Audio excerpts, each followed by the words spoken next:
Hello, it's the African Couch Potato with your host Gino and Sanele. Today I am joined by Sanele KwaZulu. Sanele, how are you? I'm good. How are you guys? I'm very good. You look nervous. Are you nervous? Not really. This behind the scenes is my thing. Yeah. If there were cameras, I'd probably be sweating. Speaking about behind the scenes, your career is largely in directing, right? Correct. So what does a director do? It's the guy with the vision, right? It's the guy that everybody listens to and try and execute that vision that he has in his head. But also, it's one of the most toughest jobs because you got a whole crew and cast that you have to steer in a certain direction to achieve that vision. But essentially what I like to call a director is a problem solver. Yeah. And I'll tell you why I say that, right? Because when you get a script, and the script is not perfect. It's never perfect. Yeah. So when you receive it already, you are solving those problems. When you shoot, you encounter other problems. Weather, for instance, the location doesn't work, but how do you make it pretty? So on and so forth. So my definition of a director, besides being the visionary, is a problem solver. So how do you approach a situation where I give you a script? I'm thinking it's the best thing I've written all my life. You have Shalati, who's an actress, and she has to now manifest this role. And then you also have your crew guys who are like, we've been on set since 5 a.m. and we need you to let us know how we are doing this thing. How do you coordinate everybody's lives without getting into trouble or being hated? Sometimes you can't coordinate these lives. You always get into trouble. Look, you sometimes do get in trouble, but that's necessarily the job of an assistant director. It's not a director's job. So the assistant director gets flack for that because he's checking people in terms of behavior, attitude, if we keep into time and so on and so forth. And I, as a director myself, can be a culprit in those instances where, I'm taking too much time blocking a scene. So blocking a scene is when obviously you talking to actors and your camera guys are also there and just like telling them what you'd like to see for a particular scene. And an AD will then probably just come to me in a very respectable manner and say, you're taking too long. And then I've got to hurry up. And sometimes, there's actors because actors get invited to events, they were out partying and whatever the case might be. So they come in the next day and we're shooting and they're not on top of it. Yeah. Which takes time. And then again, the AD will go and say, yo, ma'am, sir, you're not on top of it. So we might have to bump your scene later, which obviously causes a ruckus because it inconveniences the other talent. And so on. Exactly. You are on Scandal, you work with Scandal. For sure. So Scandal has been around for a very, very long time. 20 years. 20 years? I thought you said 2 years. I was like, no, it's 20 years. Much lost. Yeah. Yeah. So now, when you grow up or in your your formative years, do you watch Scandal thinking, okay, I want to go and be a part of that machine? Or do you just grow up thinking, I want to have a contribution to cinematic or to telenovelas, to soapies, and it doesn't matter which one? Yeah, good question, bro, because I didn't start off wanting to direct. I'm from Pietermaritzburg, which is a very small town that you pass by when you go to Durban. And I wanted to act. That's all I knew, right? That's all I knew. That's all I saw was just the box and the people that were in it. Okay, what happened to your non-existent acting career? When I was here in Joburg, I got here 2003. And while studying, and I was also Dumisho Masho's PA at the time, who was then at SAFTA and was very big. I soon realized through interning at SAFTA that there's a guy that keeps coming down to the floor, talks to the actors and the cameras, and then he disappears. I don't see him. Yeah. And that was very intriguing for me. I was like, hold on a second. Also powerful. Yeah, but exactly. So everybody just goes quiet when he enters the floor, right? You can hear the pin drop. And I'm like, who's this person? So I kept seeing that a lot. And in the pursuit of trying to act, I then was granted an opportunity to shadow one of the directors there. And I was in the control room and it's dark. And again, everybody up there is listening to this guy. Yeah. And then he's talking to the AD like he's the god somewhere in heaven and giving orders. Shouts. No shouts. It's just like calm. It's like, yo, tell that person to do that, and the next thing, tell them to turn like that, tell them to move on that. I'm like, oh my goodness, I'm in love. So I fell in love with directing then while I was studying and trying to act. So I never actually got to act. So then immediately I shifted focus on my first year in 2003. So no auditions. I did do some auditions. I did small parts. Yeah. I was once Parsons' cousin at Isidingo at the time. Yes. Well, from Tabancho, a Zulu guy who's coming from Tabancho. I thought that was very funny.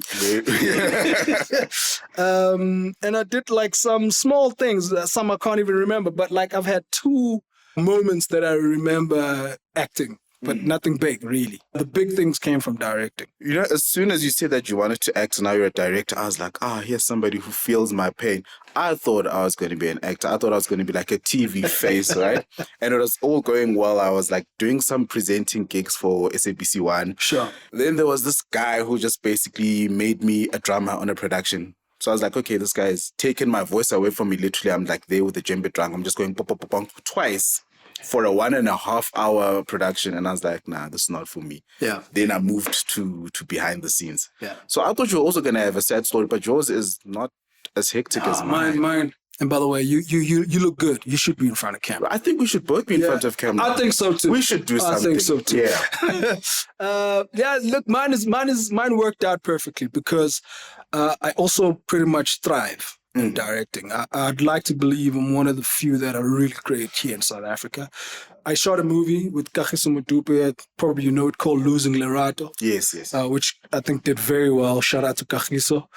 And an unbelievable thing about that movie, besides the fact that, it was a great script and it was relatable, was we shot it in 7 days. A 90-minute film in 7 days.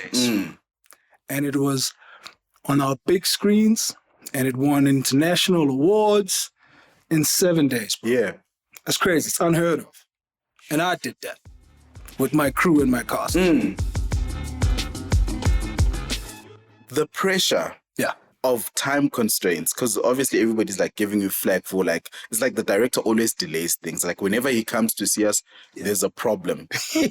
How do you cope with being everybody's enemy? Yeah. I think that's changed through the years. I think back then directors were renowned or shouting and people were scared. Whereas, because that's one of the things that I saw, and I said to myself, as soon as I get a chance, I want to do it differently. I want to be approachable. Because the thing about what we do is it's a collective art form. I got to hear my actors. Yeah. Because they had prepped as well. I got to hear my AD because he prepped as well. I got to hear my cameraman, DOP, whenever he's got suggestions because he's prepped as well. So through the years, I think that's kind of changed and it's become more collaborative. Look, at the end of the day, man, sometimes, you will cross lines with people because you are achieving a certain vision and you've got producers that you answer to that everybody doesn't. Because you're going to sit in that edit room and decide and explain why that choice. And your producer's telling you that I'm losing money here. I need a reshoot on this scene. At that time, your TOP is gone. Your actors are gone. So sometimes you have to be quite stubborn in terms of what you want. Otherwise, it does get a bit disruptive. And after all of that chaos and Losing Lerato now goes and gets a SAFTA. Yeah. Is there a moment where you're like, that was me? Coming back from Maritzburg has always kind of grounded me. So as a result, also, it's like I'm not on the socials. Like I'm not on Instagram because I feel like those things are the things that kind of derail you. I'm not trying to bash the socials. I am on Facebook, so I have nothing bad towards them. But like, I really, being from Maritzburg grounds me because I'm from a small town and I really like to keep it low key. I thrive more if people know about me, but not necessarily know me. Yeah. You know what I mean? So that for me kind of works. But egos is something that, for me, it's the next one. I just shot something, two great productions with Netflix now. Shout out, my foot is in. Yay. Amazing. You know what I mean? I'm a Netflix, baby. And the one is with the company I work for, which is Oka Media. And it's a story borrowed from a Colin Chawuke in real life, who was doing cash in transit heists. I think it's going to do very well. because it's also based in like the 90s when South Africa was like had an identity. Colorful. You know what I'm saying? So it's got the Kwaito music happening there and whatever the case is. And then there's a opposite to that. I did like a Home for Christmas South African version again. So yeah, I mean, you know, like I've done these things, but I'm not putting them out like that. I just feel like the right person will always find it, or it will land on the right person. Not necessarily that I need to do so much and my head gets big about it. But sometimes it's not about your head getting big about it. It's just like the relief of having taken on a task and being able to complete it. Always. And you know, the thing about it is I'm always scared every day when I'm directing. Yeah. My tummy is running every day. Yeah. Without a doubt. Because as much as I'm prepped and as much as I know what I'm doing, like I said in the beginning, there's so many things that you're dealing with, like whether like something could break or whatever the case is. You always fear that, I wonder if they're going to see the vision firstly and they're going to understand it and execute it the way that I want it to be executed or whatever. But as soon as, the funny thing is though, like as soon as you get the first scene in the CAD and it goes smoothly, you're going to have a lovely day. Yeah. Guaranteed. Everything else just falls into place like a puzzle. Is the opposite true? If the first scene flunks, is it also just not necessarily? Okay. But if maybe the next, like say about 4 scenes back to back flunk, then you're in trouble. Yeah. Because you know what we've worked out is if let's say you're shooting about 13 pages a day, which is a lot. If you lose 5 minutes of each scene, chances are by the end of the day, you're behind by an hour and a half. Yeah. Which is a lot of time.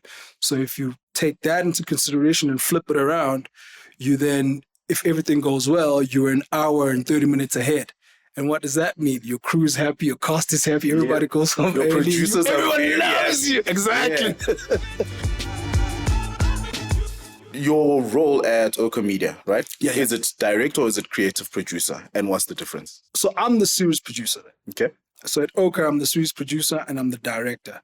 The difference is currently I am running the show. I'm the showrunner. Yeah. So I'm the only person that sees everything from beginning to end, which means from brainstorming, we're coming up with stories, polishing those stories, polishing those scripts, the shooting process, the editing process. I have final say in the music, have final say. The whole packaging pretty much of the show right now falls on my lap. What do you feel about the fact that showrunners are such a common thing abroad?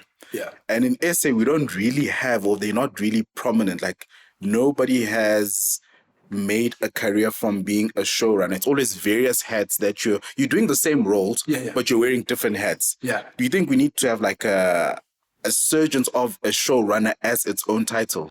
I think we do have. I just think, they like some productions don't credit them properly. Oh, okay. You know what I mean? But I think we do have showrunners. I mean, Portia Gomet, who's a close friend of mine, is also a showrunner. Ilza Van Hermit, who's my mentor, is also a showrunner. There's Pumla Hope as well. So there are showrunners. I just think like productions are not crediting them properly. Okay. Which I think is something we've got to look at, because sometimes even what's confusing me is like somebody from Channel is called an executive producer, whereas they are commissioning editors. And Yes. I'm a bit lost. What are you executive producing? Yeah. You're a commissioning editor, not executive. So it's I don't know. It's just credits, really. But I think it's also like a title, especially with what you're saying. So you could be watching Scandal, right? And in the production house, there's an executive producer who is responsible for sourcing the resources and the people needed to make the production work, right? Or at least the finances. Then you'll have channel head from the broadcaster now saying that they're also an executive producer, which is false, but I think for them, it's kind of like the stretches we enabled it to happen. For sure. Hence, therefore, that's. For sure. I am an executive producer. I totally agree. Are you big on titles, or are you just like, you want to give your contribution to the industry? I am big on titles. But on the other side of the coin, I'm actually not as well, because if a friend of mine had to call me and say to me, Sanele, I would like for you to be my assistant director in this movie because I need a strong AD. I'd say, correct. I'm there for you, bro. Yeah. You know what I mean? So I don't mind going down there and doing what I used to do, because for me, it's more about the project rather than the title. Yeah. It's just that when I'm sometimes lines get blurred, and obviously in productions other people then forget who you are, and you because you're so cool. Because I mean, even when I'm shooting as a director, I help our department out. I'm the director that goes and shift the chair, pick up this because it moves quicker. So that also they get to go and look at me and go, oh, so what I'm doing is not just pulling up. It's a technical thing. Yeah. We're all in this so that they understand that. So there's days where I am and there's days where I'm kind of like, nah, I'm cool with it. Yeah. Yeah. So Scandal being a soapy, obviously it runs on a daily. Has it impacted on your directing style? That's where it actually flourished. Yeah. Yeah. Because I mean, at SADingo, that's where I was trained. And wherever you trained, you're always viewed as a trainee. Yeah. No matter how great you're becoming. But, you know, you will always be reminded that you're a trainee. So when I left, and shout out to Ilse Van Hemert again, because she took me there. She was a head writer sitting, and then she went to show run Scandal, and she took me there. So when I left, I was introduced at Scandal as just the director. I didn't know anybody except Ilse. So I could really focus on my craft and make it and give it an identity of who Sanele is, which I think I did pretty well because, you know, fast forward 4 years, Ilse then asked me to take her chair as showrunner, and that's what I'm doing now. Yeah. Yeah. But on the daily, so when you're a commercial director, you've got 3 days to like lock off, do scene, finish, send it over to Chicken Licken or whoever your client is. Yeah. When you're directing something on the daily, is there an element of laziness that creeps up on you? Or are you always performing at 100%? I was always performing at 100% because I was a competition unto myself. Complacency does come into play because you are guaranteed a paycheck at the end of the month every year. Yeah. I played the gangster. And this is what I tell my directors now. It's funny because in the industry, we hire each other. So that's why you can't really get lazy because I can have you, Gino, coming through one day and go, cool, I'm working with you, but if those are my lazy days and you have a production, I don't know if you have a production or not. I've got to impress everybody every day. That's just what the work demands.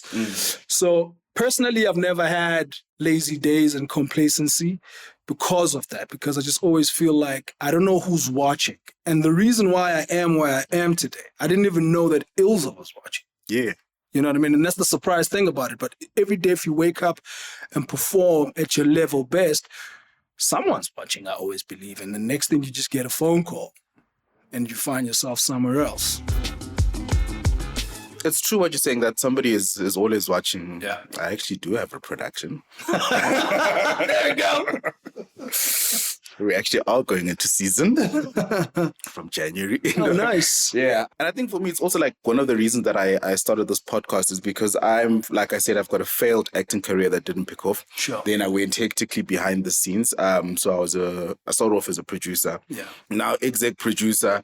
And listening to directors, it's like, one, it makes you understand somebody else's role. But then it also helps you understand the approach to life. Yeah. So that's how I was coming back to you and saying, as a director or a series producer, obviously functioning at 100% is required. Yeah. But it gets tiring and you're dealing with people on the daily. You're losing sleep. If you haven't sent stuff up to the broadcaster in time, you guys are not going to make TX date. You guys are not going to air on television. How do you deal with stress? I think because my home front is amazing. That's how I deal with it. I've got a phenomenal wife. I got great kids, bro. So I think for me, if you make home stressless, then you're fine. Because work will always be work and it comes with its stresses. So on the home front, I try by all means that we are happy there. There's no stresses. Everything is chill. So that then the stress this side is okay because I'm dealing with people that are just colleagues, really. We work together. I don't necessarily need to be kind in the way that it's overboard or whatever. I just need to be professional. That's what I need to be this side. Whereas on the other side, can get complicated because we're a family and there's like things that you need to be aware of and whatever the case is. So I think because my family front is very smooth, man, and I've got a chilled wife and my kids are good, that's my place where I just put my head down. Yeah. And I really do agree, like, you know, peace and quiet is so underrated. Yeah. And that thing is amazing, bro. As soon as you got peace and quiet in your personal life, watch you thrive at work, because then you understand that's just work. It comes like that. Yeah. Yeah. And you've got a calm place to go home to. Without a doubt. Where I can then say whatever I want to say, which I can't say here, obviously, you know, because I'm at work and I go throw my things and my wife goes, don't worry about it. Everything's going to be fine. Is there a genre that you want to focus on, or that you could focus on if you had the liberty to? Yeah. Is there a genre that you'd want to spend more time getting to know? So I've done all of them, you know, and I love all of them because I think they just speak to us humans, because we're different in different times and whatever it is that we're going through, right? At first, I didn't like soppy stuff like relationships and weddings and all that kind of stuff. I used to just like be an action guy, right? But the older I grew and more, like I said, home became nice and nicer with the years of marriage, because in the first beginning years, it was, Get me out. you know what I mean? What did I get myself into? 7 years in now, it's beautiful, bro. So I'm now even liking directing those scripts, right? Because I'm like, I can tap into who I am currently in my marriage and the kind of husband I am, boyfriend I am from time to time. So, you know, currently I like everything. Anything, I just like get into it and do it. Yeah. I don't have like specifics right now. Speaking of home and going back to your home, Maritzburg, ne? Sure. There's some industry practitioners. One of them is my friend, Sparky Kulu. Oh, that's my boy. Is he? Yeah. So now coming out of Maritzburg and knowing the environment that you come from, right? How do you plan to, if you do, go back and let people know that you guys don't all have to be accountants? Like, you can actually be something else. Yeah. Look, I think they've caught on. They've caught on that there's more. What I would really love to do is, I am currently developing a script where I'd like to shoot a movie and go shoot it in KZN. Yeah. You know, and use my old high school as one of the locations where I want to film. Yeah. Because I feel like something like that will probably be more worthwhile for PMB to actually witness that there's a film being shot in town, guys, and whatever the case is. But it's just that at the moment, it's too dangerous there, bro. You know what I mean? Like, my hometown is not, it's going through stuff at the moment that one is not happy about, and hopefully they get it right, because it's a beautiful town to go kick back and just take it easy and focus on work and come back strong and whatnot, you know? And you also want to make your hometown just about more than just comrades. Exactly, bro. You know what I'm saying? Because I really do feel there's a lot of talent there, right? Like, but it's just obviously during my time, you would say, I said it to a friend that I want to be in the industry. Yeah. And a friend of mine, it's a close friend of mine, and he said to me, chances are you're going to be a firefighter, bro. You're not going to do this TV stuff. Nothing wrong with firefighter, but it was just not my dream, right? But I looked at my friend, and we were changing. We were about to play a game of basketball, as I told him.